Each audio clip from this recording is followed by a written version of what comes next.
Hello, I'm Andrea. Welcome to my channel. I am trained as a therapist. I work as a coach. I'm a professional tarot reader of almost a decade. I'm a DJ, a dancer, and all sorts of things. So, welcome. I meant to film this video, I think it was 3 days ago, and I had this really strong intuition that I needed to, well, not that I needed to, that I was going to channel a message for someone who is struggling to feel beautiful. The irony is that I didn't film it. Instead, I got distracted by things. I had calls with other people. I had other things I felt that I needed to do, and I didn't prioritize channeling the message. I still feel like it's going to come through right now because I've had the impulse. But what is interesting about that is that the day after, I woke up with this. And the funny thing is, I don't often break out. It's very rare. I got some chin action too. And it's just not something that happens very often. And I think because it doesn't happen very often, I'm not used to it. And so it was bringing up self-consciousness. And I literally just now was waffling back and forth about whether or not I would even record this. Not because the message isn't important. The message is important. But it's because I felt like I didn't want to post it. I should just wait until this goes away. But then that defeats the purpose of the message, which is about feeling beautiful or feeling ugly. Even as I say the word ugly, I feel this tightness in my chest, and the reality is not because I feel ugly, it's because that feels so dissonant, which means not in alignment with what I truly believe. This has taken me a lifetime so far to get to this point. It has only been very recently that I've started to truly trust and believe that I'm a beautiful person inside and out. And I do not mean this in a narcissistic way, but it can feel also dissonant to claim that you love yourself, to claim that you believe or you know that you're beautiful on the inside and on the outside.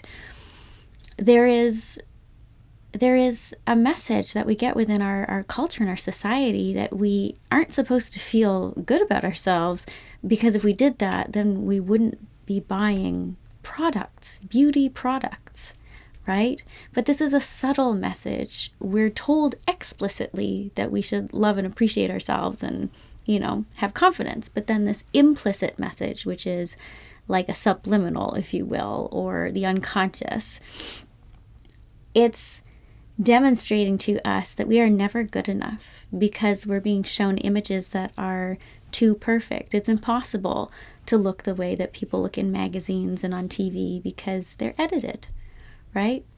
Now, this isn't to say that we shouldn't wear makeup. I wear makeup. I'm wearing it right now. I got these are actually my own lashes, but I wear mascara and there's some eyeshadow and stuff, but I didn't cover this up. I don't know. Get nice and close so you can see it. It just won't go away. And we are fed this message that we're supposed to look a certain way, but because we can't attain that, we then buy products in order to get as close as we can to it. It's okay to pursue beauty and do whatever it is that you want to do in order to feel beautiful, as long as you're being safe about it, right? But these industries do thrive off of our insecurities. And so it's important to recognize that so that we're making our purchasing decisions consciously. You can still purchase whatever it is that you want in order to feel beautiful. I like fun for jackets. There's lots of sequins over there. There's a dress hanging up. It's covered in sequins. I wear makeup. I used to style my hair with like a curling wand thing. I actually have naturally curly hair. It's a bit frizzy right now, but it's okay to want to feel beautiful.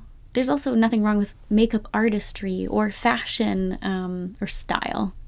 Fashion itself, fast fashion and even high fashion, there's a lot of environmental issues and negative environmental impact that the industry has. But I digress. Those issues are more complicated. This message is about feeling beautiful yes, on the inside. And I'm sure that there's lots of messages that you've received in your life about focusing on the beauty on the inside. And this is true. You could be the most beautiful, physically beautiful person in the world, but if you have no passions, if you have no experiences, if you have no emotional landscape or complexity to you, if you have no sense of humor, it doesn't matter how physically beautiful you are. We want to be beautiful on the inside. It's so important. Otherwise, we can't connect to other humans. So cultivating inner beauty is absolutely essential. And do it for you. Do it for your becoming. Right? Do it for loving yourself. And I want you to know that it's also okay to have insecurities about how you look. The ultimate goal would probably be to get to a place of self-love where we're not really impacted by messages that make us feel like we're lacking confidence, or that make us feel like we're not good enough, or that we're not beautiful, or that we're ugly, or whatever it is. In an ideal world, we could get to a place of 100% unshakable, unconditional self-love that includes the physical form. But here's the thing. We all get older. And that's not an easy thing for everyone to accept. It's not an easy thing for me to accept. And yet, it keeps coming. Day by day, moment by moment, year by year. It's one of those things that we have to come to terms with. And it's okay if you struggle with that. It has a lot to do with the beauty standard. We're not surrounded by messages that really celebrate the aging process or celebrate diversity, that celebrate being unique, looking different than whatever the stereotype or the standard, let's say, which, by the way, is different in every single country that you go to. The beauty standard is different. You know, there are some places in the world where having a larger body is something that exemplifies your abundance because you're able to, buy more food. That's considered beautiful in some places. In other places, we experience shame, or we are shamed for having a larger body. There's other places where you get shamed for having a smaller body. It's a very culturally influenced beauty standard. It's different everywhere in the world. There isn't one thing that's more beautiful than another. But we have ideas that we have inherited through our culture and through our upbringing and the world that we exist in locally. And we hold ourselves up against a yardstick, a measuring stick that is impossible to define. It changes constantly, and it's a moving target while also working against the clock. So I want to speak to the person who is struggling to feel beautiful. And I want you to know that it's okay that you feel that way and that you don't need to put shame on top of shame. When we're doing self-development, when we are trying to grow and change and learn about ourselves, get better, be better as a person, we can fall into a trap of thinking that we have to be perfect in the way that we are healing. So this is like the idea that we're supposed to be moving towards self-love, so that if you have a moment where you do not feel self-loving, or if you have a negative thought about yourself, that is somehow not okay because you're on the healing path and you're working on your self-love. So if you have one of those moments, not only do you feel crummy, you shame yourself on top of the negative feeling that you're already experiencing. So this is my invitation or my permission slip to you. Not that you need my permission, but if you feel like you need one, here you go. It's okay to have moments where you don't feel beautiful. I don't necessarily feel the most gorgeous when I look in the mirror and I got a big pimple on my face, or like 5. And at the same time, I also don't just tell myself, well, Andrea, you're beautiful on the inside, and that's what counts. Yes, and you're also not ugly just because you have a pimple or a few on your face. You're not ugly just because you weren't able to work out for a while, and so, your body changed. You're not ugly just because you've got more gray hairs than you did last year. We need to understand that it's okay to experience the insecurity. That's actually quite normal and natural. There's really no perfection when it comes to our self-love journey. I'm so sorry. My neighbors upstairs can be noisy sometimes. Their dog is running back and forth. I don't know if you can hear that. Cute dog though, but loud. It is okay to feel how you feel. And I also want to remind you that these things that can make us feel ugly don't actually make us ugly. I'm fairly confident that if I have a conversation with somebody who I know, who knows what I usually look like, they might notice what's on my face. Hopefully they don't point it out, but if they do, I'll just be like, yeah, I don't know where it came from. Hopefully it goes away soon. But they're not going to think, oh, Andrea is no longer a beautiful person inside or out just because of this. Same goes for whatever it is that you feel the most insecure about. There are so many people in this world who see you and think you are absolutely beautiful. This includes on the outside. I don't want you to fall into the trap of thinking that that's superficial. It's okay to care about that stuff because we're working on an all-encompassing, multifaceted self-love that includes inner beauty and outer beauty. I really want you to know that at the same time, there are so many people who think that you're beautiful, regardless of what's going on with your skin, or you're having a bad hair day, or you're having a difficult body year, whatever it may be. I live with chronic illness, and sometimes there have been periods in my life where I've been too ill to put much effort into how I look. It was just the way that things were at that time. And it was really challenging for me.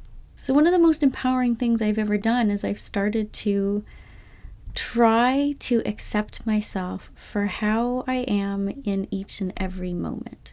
And understand that not only are we beautiful on the inside, we can remind ourselves of that when we're going through a tough time, but the next level of self-love when it comes to beauty specifically is learning that we continue to be beautiful externally even when we don't think we are. We're not supposed to base, or it's best if we don't base our self-concept off of what other people think of us. But sometimes it is handy to actually go that route, because when we're having a low moment and we're just being very self-critical, it can be helpful to listen to the people who love us and see us more clearly than we do when we've got our, self-rejection goggles on. We're struggling with the self-love goggles. We can't find them. So when you're not able to see yourself clearly, allow other people to pour into you. You can even ask for reassurance if you need to. It's okay. You don't have to be perfect in your self-love journey, so independent that you never ask for support. It's okay to ask for support and reassurance and confirmation when you can't see yourself clearly. So the next step of empowerment when it comes to the self-love journey, and we're talking about physical beauty, is to recognize, train yourself, learn that all the things that you find ugly or that make you feel like you must reject yourself and assume that you are not beautiful in that moment, understanding that actually your physical beauty continues whether you see it or not, because through the eyes of others who are looking at you, people who care about you, they do see your beauty. There are people who are seeing you more accurately in some moments. We can't always trust the things that we think. And it's important to question thoughts, the ones that are quite negative, in order to take some of their power away. Our thoughts truly create our reality in so many ways. They dictate how we perceive ourselves, which dictates our behavior. It dictates, ooh, itchy nose. Ooh. They say you're channeling when your nose gets very itchy. I always chalk it up to having a long-haired cat, but that did sort of come out of nowhere. Oh, I lost my train of thought. I had a head injury, so this happens sometimes, but We need to trust that others in our lowest moments are able to see us more clearly than we can, and it is okay. Usually we know what's best for ourselves, but there are going to be moments where actually other people are able to see us more clearly because we're really struggling. And it is in those moments, perhaps when you feel ugly for whatever reason, that we need to trust other people when they tell us that we are still beautiful, despite the pimples, despite the gray hairs, despite the changes to our body in whatever way we have shifted that we don't like.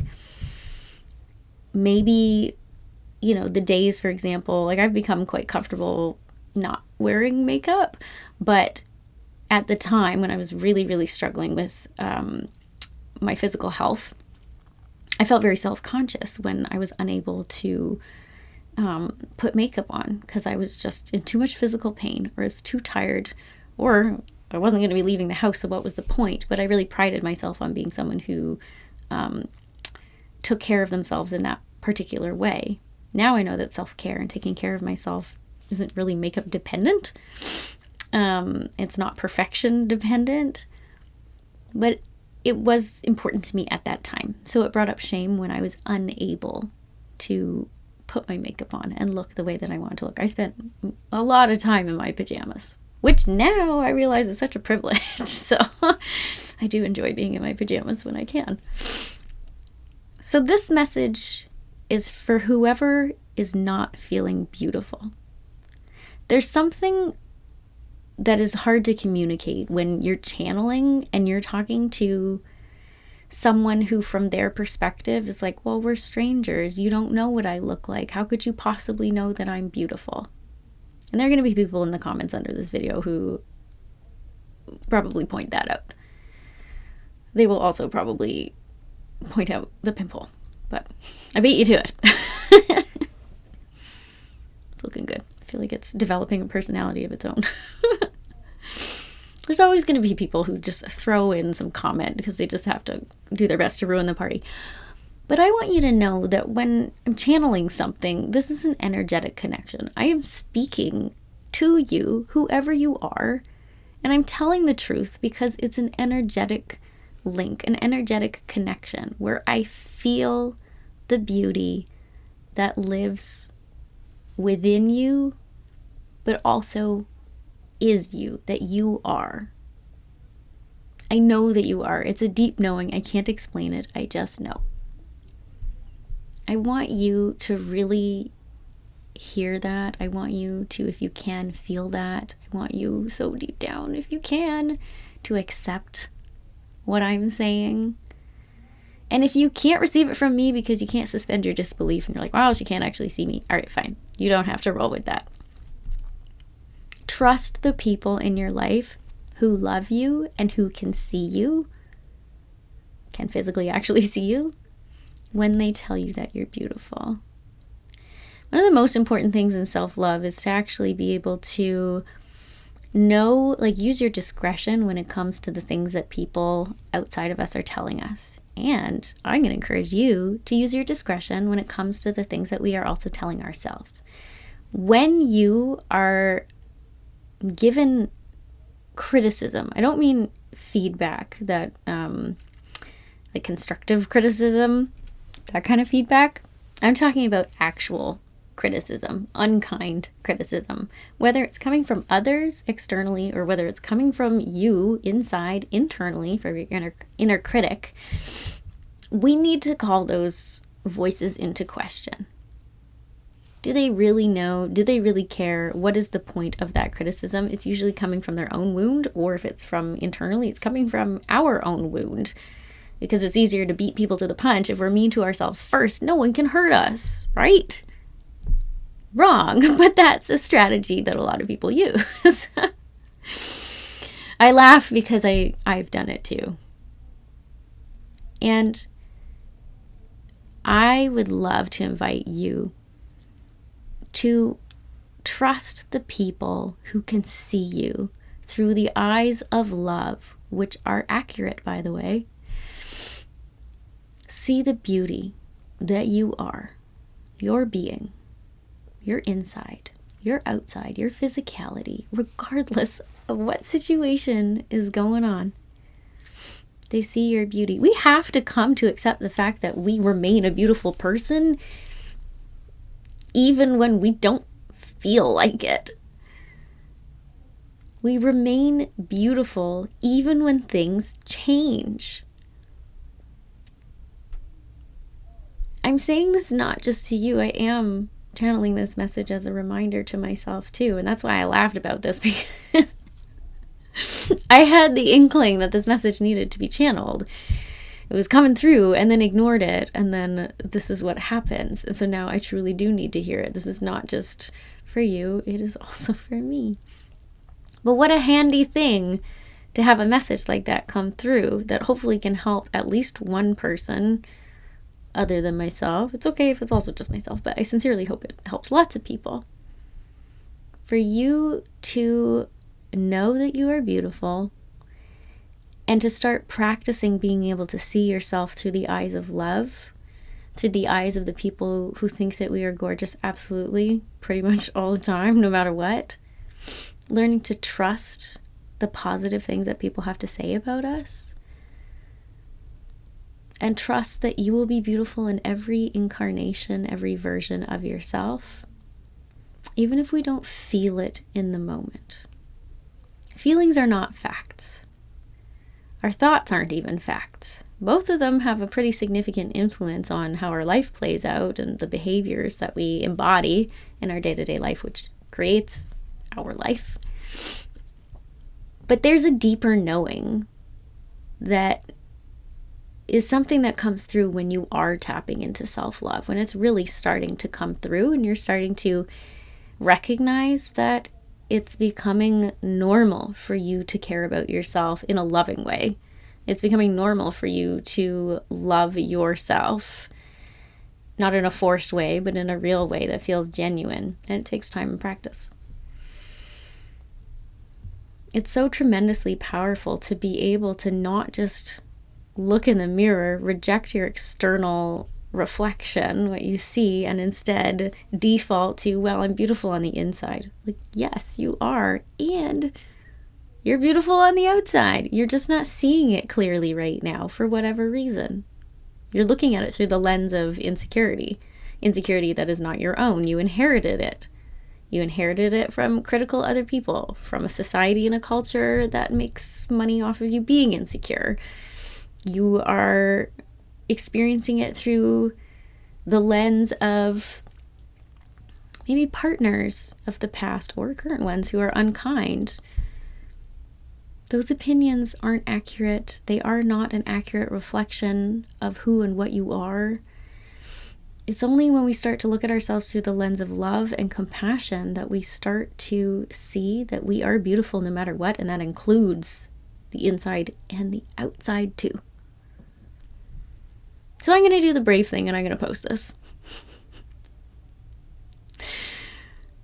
And I think there's just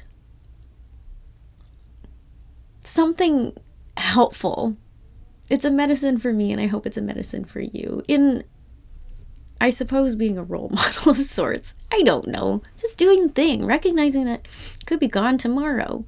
In the grand scheme of things and all that's taking place in this world, it's really not that important. And also, it doesn't mean that we are not beautiful. We have to be able to see beyond the thing that makes us feel insecure. We have to begin to see ourselves through the lens of love. And if self-love is still a stretch for you and you're just not there yet, that's okay. These things can take time. You will get there if you choose, if you decide in this moment that you're going to get there. So much of manifestation, making things happen in your life or feeling the way that you want to feel, comes from just deciding. It's trippy. We think it needs to be a lot more complicated than that, and it actually doesn't. But you can just decide that you are going to love yourself and then practice every day like you're working a muscle in the gym. It will get easier. But you have to practice it. So you are beautiful. I sincerely hope that this was helpful for you. I am sending you so much love, and I hope by posting this it sets an example, a positive one, so that you stop holding yourself back if that's something that you're doing, or you stop hiding if that's something that you're doing, or if you stop yourself from wearing the things that you really want to wear. Maybe you have more flamboyant style and you feel like you can't wear that. You can. Every day is a special occasion. You can. You can wear your hair in a way that someone told you when you were younger that wasn't a good look for you. You can wear whatever color you want. You don't have to dress by the seasons. You can't see it right now. You know what? I'm going to stand up. Why not? Ugh. I am wearing light jeans. People say that after a certain date in the autumn or in the winter, you're not supposed to wear light jeans or white jeans or whatever the heck. Is that really important in the grand scheme of things? There are much bigger fish to fry in this world than whether or not someone is wearing light colored jeans after, what is it, Labor Day you're not supposed to? I don't even know when Labor Day is. It doesn't matter. Wear what you want. I like these pants. They're comfortable. I am a Taurus sun. I like things to be beautiful and I like them to be comfortable.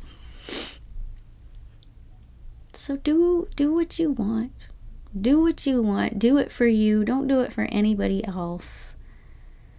Allow yourself to do the things and be the things and wear the things that make you feel beautiful. It snowballs. It perpetuates itself. But you do have to get over the fear of being seen, the fear of being judged, because people are like that sometimes for no good reason. But the people who criticize you for stuff that's that superficial, honestly, they must be so bored that they're paying that kind of attention to you. Like, honestly, I would feel bad for someone who really gets hung up on something like your physicality, because honestly that means that they're not using the precious life that they have in order to do something helpful, kind, proactive, brave, creative, make positive change in this world, make an impact on other people. I have another video somewhere on this channel, because this is going on YouTube, that the message, I channeled it quite a while ago. I think it was over a month ago, but I could be wrong. Time is an illusion. I don't know. I have no idea what it was. But it was a video that was talking about, what was the title now? I'm having a brain fart. Yeah, okay. So it was, sorry, I really did have a head injury, so I struggle with my memory. But it was a video that I think the title was, oh, sorry, I shouldn't have touched the microphone. That might have been loud for you. It's just so fuzzy. It's soft. I'm new to YouTube. Being mean to yourself, like, serves no one. And it really is true. It serves no one. In the past, being critical was, like I said earlier in this video, a way to beat other people to the punch. If you're mean to yourself first, we think that they can't be mean to us or hurt us. That's not true. They could just hurt us on top of us feeling really terrible about ourselves. So that's not a great strategy. That's the first thing. But the second thing is that when you are unkind to yourself, it's making it harder for you to do just about anything in your life, especially the things that you really want to do that require courage. There's a very generic or cliche saying that, speaks to all the things that you really want, or all the good stuff is on the other side of fear. That's kind of true. Not everything. I don't like these blanket statements that, I like, there's nuance. But generally speaking, yes, the things that really excite you, the things that will expand you, the things that you really want, and you really want it because you haven't had it before. Why? Because you're probably afraid and you're stopping yourself. We need to start to practice allowing ourselves to just be who we are and to show up messy and to show up, these are just channeled. I don't have a script. I used to try to do courses and things with scripts, and it was really robotic. Yes, it's great to have teaching points if I have something that I'm teaching, but if it's channeled, it doesn't matter. I want you to know that being unkind to yourself also not only does it not serve you, it can make other people feel quite uncomfortable because they don't know how to help. People who love you will want to try and help you feel better. And at a certain point, if you continue to put yourself down and you refuse to acknowledge what they're saying, the positive things that they're saying about you, in order to make you feel better, that person will begin to feel unheard. And then they will feel unappreciated because you are refusing to honor what it is that they have to say or even consider it. And then if that continues, those people can feel like you don't actually care about them. You don't care about their opinion. You don't give them any credit for their intelligence or the fact that their perspective might be one that you could consider. Maybe there's some truth to what they're saying. In the most crass terms, it's almost like making an assumption that the people in your life who are trying so hard to love you, that we think they're stupid. They couldn't possibly be correct. They couldn't possibly see you clearly. They're all wrong. Does that help you by believing that? Which, by the way, it's not true. Does it help your relationship with them? If you're constantly shutting them down and telling them that they're wrong, sometimes not verbally, just by your refusal to acknowledge, or if you continue to put yourself down, they can't fix it for you. But if you're really struggling, giving those people who love you so much the benefit of the doubt might be a good strategy for feeling better. We need to trust that sometimes the people in our life do have some helpful information for us, do have a helpful perspective, and can help us see ourselves more clearly when we are on the struggle bus and we do not have the self-love goggles on. That might be a new thing for you, or maybe you haven't experienced it yet, and that's okay. They exist. They're out there. You're gonna find your goggles. You're gonna find your glasses. But this was a ramble, so I'm gonna wrap it up there. I think I'm already at 30 minutes. Oh my goodness, 32. 32 is a great number. Once again, sending you so much love. I hope it helps, and I will see you in the next video.